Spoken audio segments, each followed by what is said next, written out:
सबको जय मसीह की। प्रभु यीशु मसीह के नाम में आप सब ब्लेस हैं, मैं विश्वास करता हूं। आइए जानते हैं कि वो हर एक पाप से वैसे प्रभु तो नफरत करते हैं, लेकिन वो 4 पाप कौन से हैं जिनसे प्रभु यीशु मसीह सख्त नफरत करते हैं।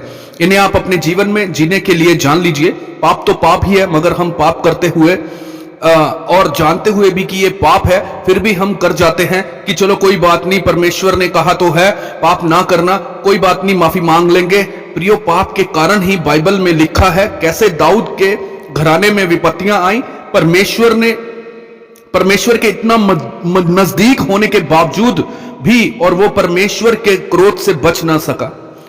फिर माफी मांगने पर कई सालों के बाद परमेश्वर ने उसे ब्लेस किया, क्योंकि परमेश्वर की योजना थी उसको लेकर। हमने तो ऐसा कुछ भी नहीं किया जिससे परमेश्वर की योजना में बढ़ते जाएं। क्या है हमारी जिंदगी परमेश्वर के वचन के अनुसार, जान लीजिए। और वो पाप कौन से हैं? 4 पाप जिनसे प्रभु यीशु मसीह सख्त नफरत करता है। सो पॉइंट्स पे आने से पहले हम एक बात करना चाहते हैं आपसे कि आप कौन हैं, आपकी पहचान क्या है। क्या आप एक सच्चे मसीह हैं जो परमेश्वर के वचन पे चलने वाले और मसीह के वचन पे चलने वाला होता है, या फिर आप सिर्फ एक नाम के मसीह हैं, नाम के ही क्रिश्चियन हैं जो बाहर से कुछ और अंदर से कुछ और है? यह एक सवाल है हर एक मसीह के लिए, जिसका आंसर परमेश्वर के अनुग्रह के साथ आप सबको पता है और परमेश्वर इस गहरे भेद को जानते हैं। चलिए परमेश्वर के इन वचनों के अनुसार जानते हैं। पहला पाप, झूठ बोलना। झूठ बोलना एक शैतानी स्पिरिट है। भजन संहिता 101 उसकी 7 में लिखा, जो झूठ बोलता है वह मेरे सामने बना ना रहेगा। इफिसियों की पत्री 4 उसकी 25 आयत में, इस कारण झूठ बोलना छोड़कर हर एक अपने पड़ोसी के साथ सच बोले, क्योंकि हम आपस में एक दूसरे के अंग हैं। लेकिन संसार में झूठ आज बढ़ता ही जा रहा है। एक छोटी सी एग्जांपल देता हूं। मान लीजिए आप किसी की वेट कर रहे हैं, तो आप जब उसे फोन करते हैं कि यह जानने के लिए कि कहां पहुंचे, वो इंसान अभी घर में ही होता है पर कह देता है कि मैं इस चौक पर आ चुका हूं या फिर ट्रैफिक जैम में फंसा हुआ हूं। इस तरह का नॉर्मली झूठ हमारे जीवन का हिस्सा बन चुका है। वह मसीही भाई बहन चर्च के काम में अगर लेट हो जाते हैं तो अपने पास्टर से ही झूठ बोल जाते हैं।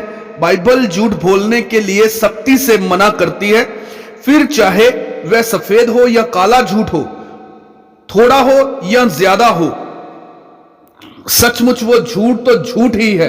प्रभु यीशु मसीह के सामर्थ्य नाम में आइए प्रकाशित वाक्य 22 उसकी 15 में क्या लिखा है, पर कुत्ते और टोहने और व्यभिचारी और हत्यारे और मूर्ति पूजक और हर एक झूठ का चाहने वाला और गढ़ने वाला बाहर रहेगा। नीति वचन 6 उसकी 17, झूठ बोलने वाली जीभ से यहोवा घृणा करता है। और 19 में लिखा, 6 की 19 में, झूठ बोलने वाला साक्षी और भाइयों के बीच में झगड़ा उत्पन्न करने वाला मनुष्य से भी यहोवा घृणा करता है। ऐसा क्यों? झूठ दूसरों को कितनी बुरी तरह नुकसान पहुंचाता है, इस बारे में यहोवा हमसे ज्यादा जानता है, इसलिए उसे ऐसा करने वालों से सख्त नफरत है। शैतान ने झूठ का सहारा लेकर ही इंसान को दुख, पीड़ा और मौत की दलदल में धकेल दिया है। इसीलिए यीशु ने शैतान को झूठा और हत्यारा कहकर पुकारा है। सो प्रियो, झूठ बोलना शैतान के आगे झुकने के बराबर है और प्रभु के वचनों को तोड़ना है, जिससे हम परमेश्वर के राज्य में नहीं जा सकते, प्रवेश नहीं कर सकते। सो हमारा दूसरा पॉइंट, पवित्र आत्मा को शोकित करना। आइए इफिसियों की पत्री 4 उसकी 30 से 32 आयत में पढ़ते हैं, और परमेश्वर के पवित्र आत्मा को शोकित मत करो, जिससे तुम पर छुटकारे के दिन के लिए शाप दी गई है। सब प्रकार की कड़वाहट और प्रकोप और क्रोध और कलह और निंदा सब बैर भाव समेत तुमसे दूर की जाए, और एक दूसरे पर कृपालु और करुणामय हो। और जैसे परमेश्वर ने मसीह में तुम्हारे अपराध क्षमा किए, वैसे ही तुम भी एक दूसरे के अपराध क्षमा करो। पवित्र आत्मा का अर्थ बहुत ही ज्यादा शुद्ध और उत्तम आत्मा है। पवित्र आत्मा यूनानी भाषा नयूमा से आया है, जिसका अर्थ हवा, सांस, जिसको इंग्लिश बाइबल में स्पिरिट करके अनुवाद किया गया है। दूसरा कुरिन्थियों उसका 3 से 17 आयत में प्रभु ने कहा, प्रभु तो आत्मा है और जहां कहीं प्रभु का आत्मा है वहां स्वतंत्रता है। आमीन, हालेलुया। सो भाई बहनों, क्या हम धर्म के मार्गों पर चलते हैं या नहीं? भजन संहिता 143 उसकी 10 में परमेश्वर ने कहा, परमेश्वर के वचन की आज्ञा ना मानने से भी शोकित करते हैं हम पवित्र आत्मा को। यह हेजकेल उसकी 36 की 27 में लिखा, और मैं अपना आत्मा तुम्हारे भीतर देकर ऐसा करूंगा कि तुम मेरी विधियों पर चलोगे और मेरे नियमों को मानकर उनके अनुसार करोगे। मगर कौन करता है, इससे आत्मा शोकित होता है। गुड न्यूज नहीं देते, सुसमाचार का प्रचार नहीं हम देने जाते।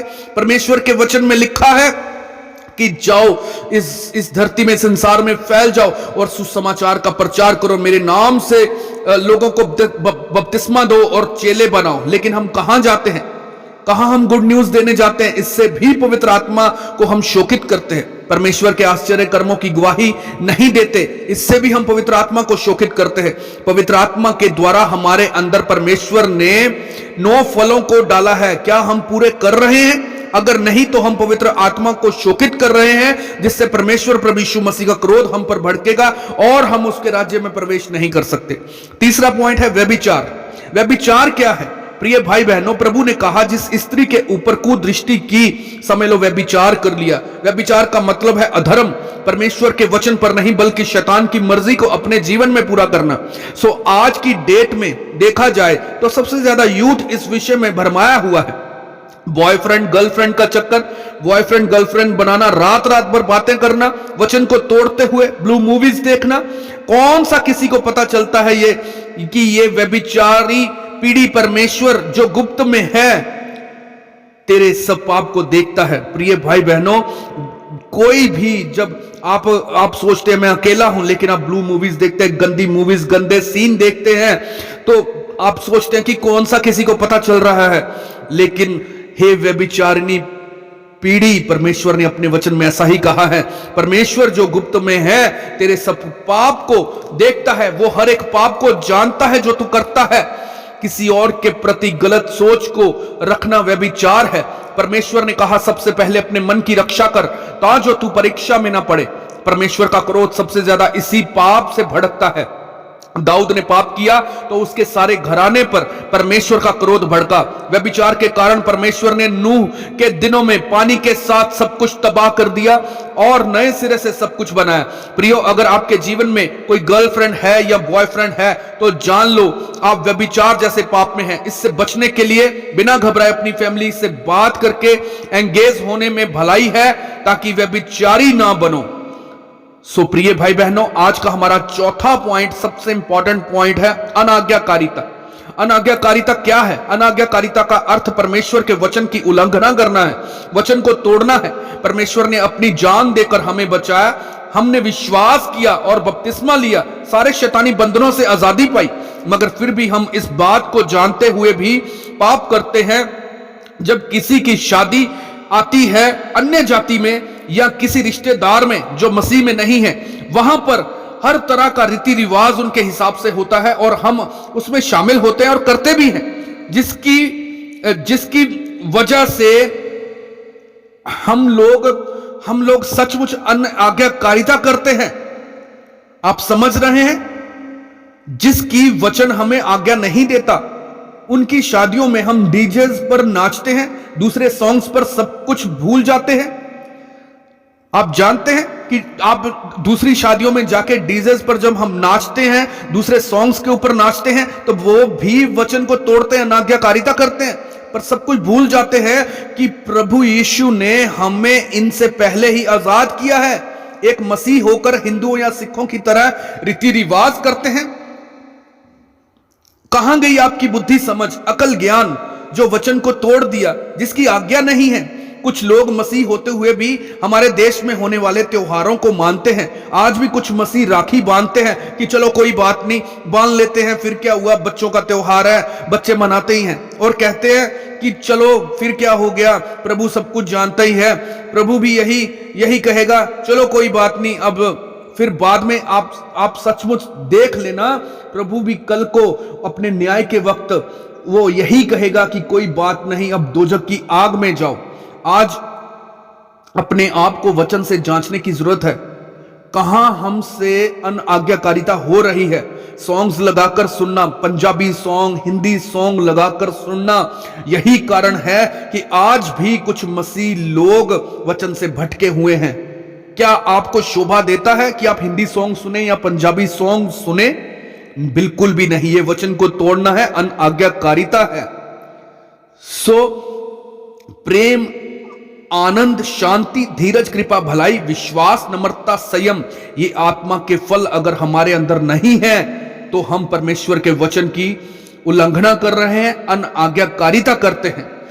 प्रिय भाई बहनों, आज आपने जाना कि कैसे वो 4 पाप हैं जिनसे प्रभु यीशु मसीह सचमुच नफरत करते हैं। आप भी महसूस कर रहे होंगे कि हां, सचमुच हमसे अनआज्ञाकारिता होती है। और प्रिय, जान लो कि हम जो ये पाप करते हैं, प्रभु हमसे खुश नहीं होते, प्रभु का क्रोध एक दिन भड़केगा। आइए सब मिलकर प्रार्थना करते हैं। सर्वशक्तिमान परमेश्वर, हम आपसे प्रार्थना करते हैं कि हमारे अंदर आपका वचन हमारे दिल की पटिया पे छपा रहे, जो आपका वचन कहता है। हम कभी भी आपके वचन से भटके ना, आपके वचन पे स्थिर रहें, सिद्ध होते जाएं और 30, 60, 100 गुना फल लेके आए प्रभु यीशु मसीह आपके नाम से। हमारा जीवन यहोवा पिता के नाम को महिमा देने के लिए हो। हमेशा हम वचन में स्थिर रहें, कभी भी, चाहे जितनी मर्जी इंपॉर्टेंट शादी हो, हम वहां कभी ना जाए। अगर जाना ही पड़े तो हम उनके रीति रिवाज में शामिल ना हो, हम कभी भी उनके सॉन्ग्स पे कभी भी ना नाचे।